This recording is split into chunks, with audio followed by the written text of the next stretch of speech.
दोस्तों नमस्ते प्रणाम। तो कैसे हैं आप लोग? आई होप आप सब बहुत अच्छे होंगे। दोस्तों चलिए हम आपको एक और कहानी सुनाते हैं।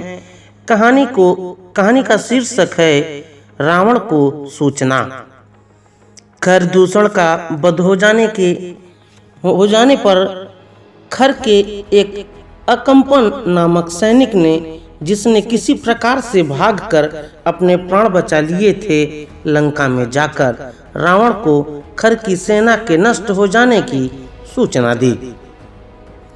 रावण के समक्ष जाकर वह हाथ जोड़कर बोला, हे लंकेश, दंडकारण्य स्थित आपके जन स्थान में रहने वाले आपके भाई खर और दूषण तथा उनके 14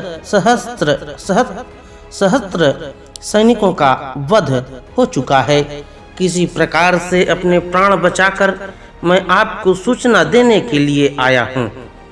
यह सुनकर रावण को भारी क्रोध आया। उन्होंने कहा, कौन है जिसने मेरे भाइयों का सेना सहित वध किया है? मैं अभी उसे नष्ट कर दूंगा।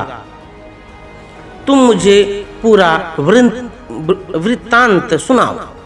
अकंपन ने कहा, हे लंकापति, अयोध्या के राजकुमार राम ने अपने पराक्रम से अकेले ही सभी राक्षस वीरों को मृत्यु के घाट उतार दिया। इस समाचार को सुनकर रावण को आश्चर्य हुआ और उसने पूछा, खर को मारने के लिए क्या देवताओं ने राम की सहायता की है? अकंपन ने उत्तर दिया, नहीं प्रभु, देवताओं से राम को किसी प्रकार की सहायता नहीं मिली है। ऐसा उसने अकेले ही किया है। वास्तव में राम तेजस्वी, शक्तिवान और युद्ध विद्या में परम पारंगत योद्धा है। खर जैसे रणबांकुरे, जिसकी एक गर्जना से सारे देवता कांप जाते थे, को उनकी शक्तिशाली सेना सहित उसने खेल ही खेल में समाप्त कर दिया। उसका रण कौशल देखकर मुझे प्रतीत होता है कि आप अपनी संपूर्ण सेना के साथ युद्ध करके भी उसे परास्त नहीं कर सकेंगे। मेरे विचार से उस पर विजय पाने का एक ही उपाय है। उसके साथ उसकी अत्यंत रूपवती, लावण्यमयी और सुकुमारी पत्नी भी है। राम उससे बहुत प्रेम करता है। वह अपनी पत्नी के बिना एक पल भी नहीं रह सकता। मेरा विश्वास है यदि आप किसी प्रकार उसका अपहरण कर ले आए तो राम उसके वियोग में स्वयं ही मर जाएगा। लंकेश रावण को अकंपन का यह प्रस्ताव सर्वथा उचित प्रतीत हुआ।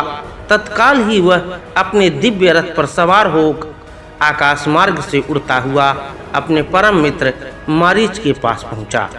बिना किसी पूर्व सूचना के रावण को अपने सम्मुख पाकर मारीच बोले, हे लंकापति, आज तक अचानक ही आपके यहाँ आने का क्या कारण है? आपकी इतनी हड़बड़ी देखकर मेरे मन में नाना प्रकार की शंकाएं उठ रही हैं। लंका में सब कुशल तो है? रावण ने कहा, मैं एक विशेष कारण से ही यहाँ आया हूँ। अयोध्या के राजकुमार राम ने मेरे भाई खर और दूषण को उनकी सेना सहित मार डाला है। अब मैं चाहता हूँ कि राम की पत्नी का अपहरण कर लूँ और इसके लिए मुझे तुम्हारी सहायता की आवश्यकता है। सीता के वियोग में राम बिना युद्ध किए ही तड़प तड़प कर मर जाएगा और मेरा प्रतिशोध पूरा हो जाएगा। रावण के वचनों को सुनकर मारीच बोला, हे लंकापति, तुम्हारा यह विचार सर्वथा अनुचित है। जिस किसी ने भी तुम्हें सीता को हरने का सुझाव दिया है वह वास्तव में तुम्हारा मित्र नहीं, शत्रु है। राम अत्यंत बलशाली और पराक्रमी है और तुम उससे किसी प्रकार भी जीत सकते हो। राम के होते हुए तुम उससे सीता को नहीं छीन सकते। उसके अद्भुत पराक्रम के सम्मुख तुम एक क्षण भी नहीं टिक सकोगे। तुम्हारा हित इसी में है कि तुम इस विचार को भूल भाल कर चुपचाप लंका में जाकर बैठ जाओ। मारीच का उत्तर सुनकर रावण निराश लंका लौट आया। दोस्तों ये थी कहानी।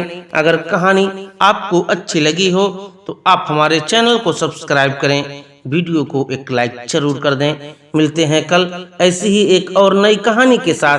तब तक के लिए आप सबको जय हिंद, जय भारत, वंदे मातरम।